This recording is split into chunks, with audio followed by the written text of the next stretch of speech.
आवाज मुंबईकरांच्या संकल्प भाजपच्या या अभियानांतर्गत मुंबई भाजपचे अध्यक्ष अमित साटम सध्या बोरीवली संजय गांधी नॅशनल पार्क उद्यानात आहेत आणि तुम्ही बघू शकता लोकांच्या सध्या भेटीगाठी पण सुरू केल्या आहेत। अमितजी काय सांगणार तुम्ही आज लोकांच्या भेटीगाठी सुरू केल्या आहेत नॅशनल पार्कमध्ये? आवाज मुंबईकरांचा संकल्प भाजपचा या मोहिमेच्या अंतर्गत 3 दिवस भारतीय जनता पक्ष मुंबई ही डोर टू डोर कॅम्पेन घर चलो अभियान राबवित आहे।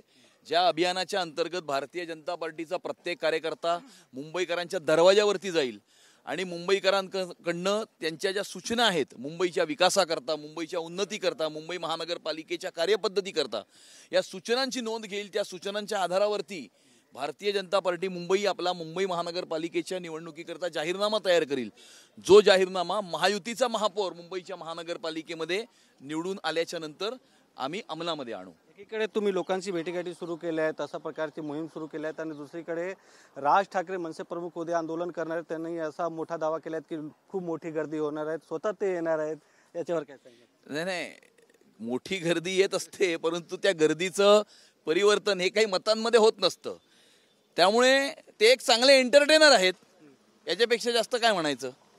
त्यांनी काल एक सभा केली, त्याच्यामध्ये त्यांनी अनेक आरोप सरकारवर आणि निवडणूक आयोगावर केले आहेत। त्यांनी सांगितले आहेत की 1 वर्षानंतर तुम्ही मतदान करा। असे जी व्यक्ती वारंवार आपला स्टँड बदलत असते, कधी ते मोदीजींच्या विरोधात बोलतात, कधी ते मोदीजींच्या बाजूने बोलतात, कधी त्यांना मोदीजी चांगले वाटतात, कधी त्यांना भाजप आवडत नसते।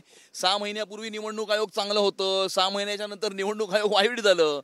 त्यामुळे मला असं वाटतं की ते एक कन्फ्युज्ड लीडर आहेत आणि आपलं कुठेतरी स्टँड नक्की करण्यामध्ये ते कमी पडतात आणि कदाचित याच्यामुळेच मला असं वाटतं की त्यांना जनतेचा जो पाठिंबा मिळायला पाहिजे तो कधीच मिळत नाही। काल पवईमध्ये एक एन्काउंटर झालं, त्याच्यानंतर जे विरोधी पक्ष नेते खास करून काँग्रेसचे ते सरकारवर हे करतात की शालेय शिक्षण विभागाकडून त्याला पैसे दिले नाही, त्याच्यामुळे यांनी असा मुंबई पोलिसांनी त्वरित कारवाई करून एक मोठा गुन्हा आणि मोठी घटना होण्यापासून थांबवलेली आहे।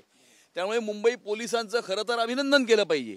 मुंबई पोलिसांचं अभिनंदन करण्याच्या ऐवजी अशा प्रकारचे फेक नरेटिव्ह पसरवणं, खोटं बोलणं, समाजामध्ये कन्फ्युजन निर्माण करणं हे सोडून विरोधी पक्षाला दुसरं काही काम आहे असं आम्हाला वाटतच नाही।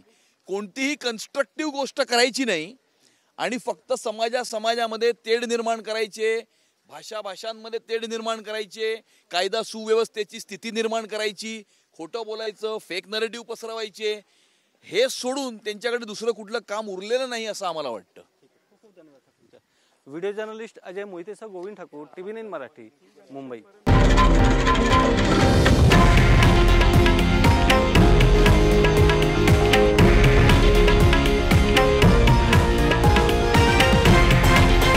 हे आहे देशातील नंबर 1 न्यूज नेटवर्क आणि आपण पाहत आहात TV9 मराठी, एकमेव।